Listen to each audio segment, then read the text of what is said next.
My mother-in-law came on to me and we ended up having a threesome with my wife. From the moment I met my mother-in-law, Marta, I noticed a spark in her eyes, something that went beyond mere family friendliness. I often found similarities between her and Laura, my wife. Both had an infectious smile and a look full of life. But as time went by, Marta's insinuations became more obvious and difficult to ignore. One day, while Laura was at work, Marta approached me in the kitchen. Her words were subtle, but her gestures said it all. That night, in a burst of sincerity, I told Laura what had happened. I was surprised by her reaction. There was no anger or jealousy in her eyes. Instead, she looked at me with a calmness I had never seen before. "My love, I know my mother is alone since Dad died. If she finds comfort with you, I have no problem. I don't see it as a betrayal if I authorize it." Her words left me speechless. How could she be so understanding, so open to a situation that for many would be unthinkable? But in her gaze there was sincerity and a deep understanding of human needs. I stood there thoughtfully, absorbing what she had said. The next day, Marta arrived at our house for dinner. The atmosphere was charged with tension and expectation. Laura excused herself early, leaving Marta and me alone in the living room. Marta approached me, her gaze filled with a mix of repressed desire and vulnerability. "Laura told me what she said to you last night," Marta whispered, almost trembling. I looked at her, feeling a whirlwind of emotions. Without saying a word, I took her hand and led her to the sofa.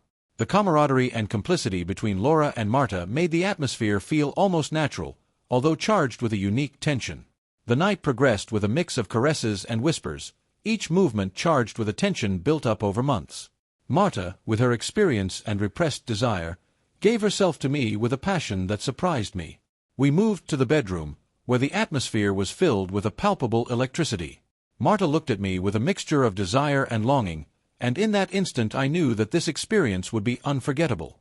We shed our clothes with a restrained urgency, and our bodies met in a dance of unbridled passion. Marta's hands were expert, guiding me with a dexterity that only experience could grant. Her caresses were precise, knowing exactly how to provoke the most intense sensations.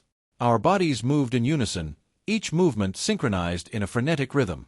Marta's breathing became ragged. Her moans filled the room as our skins rubbed together with fervor. The intensity of the moment brought us to the edge of ecstasy, and in an overwhelming climax, we writhed together in an explosion of pure pleasure. After our meeting, Marta leaned against my chest, her breathing still labored. In that instant, I felt there was no betrayal, only an honest and consensual surrender. Laura arrived shortly after, and upon seeing us together, she smiled with a tenderness that comforted me. "I am glad to see that you both found what you needed," she said softly before saying good night. Over time, Marta moved into our house, and our relationship transformed into a harmonious coexistence full of complicity. The friendship between Laura and Marta deepened, and I found myself in the middle of two wonderful women who made me feel like the happiest man in the world. The connection between mother and daughter, so similar in so many ways, was reflected in our daily lives, filling our home with love and understanding. In that unique dynamic, we found a way of living that made us complete and happy, with Marta and Laura sharing their lives with me in a way that transcended the conventional. If you liked the video, remember to give it a like and subscribe for more stories.